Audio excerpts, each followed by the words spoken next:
Merhaba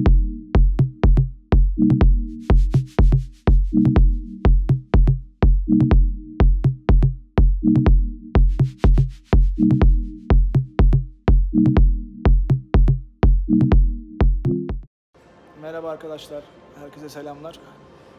Arkamızda M4 ve M2 var. Şimdi onları birlikte ufaktan bir inceleyelim, hem bakalım. Hafta sonu güzel makineler gördük. Bu arada şöyle elimde 10 numara bir makine var. Onu da göstereyim size şöyle ilerleyerek hemen.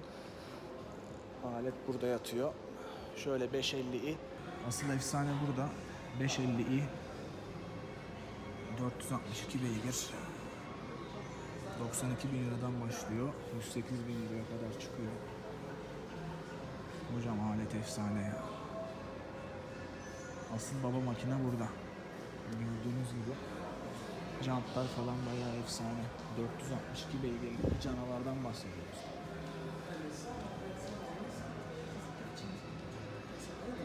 Üstüne de bisikletinizi koyuyorsunuz. Efsane bir şekilde ilerliyorsunuz. Böyle değil tabii ya. 550. Böyle güzel bir makine. Bunda ceyran varmış. Koltuklara baksana hocam ya.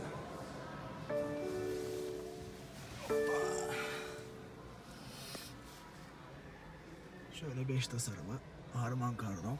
Sunroof. Alcantara tavan. Dokunmatik ekranımız var aynı üstlerinde. Hayalet gösterge. 550'ye hoş geldiniz. Araç 3 kilometredeymiş daha zaten. Kablosuz şarj özelliği, USB'si. Boru değil hocam be. Çakarla hemen bir çakar yapalım ufaktan şöyle çat çat. Böyle deli dolu bir makine bu da. Görülmeye değer. 550i efsanesi.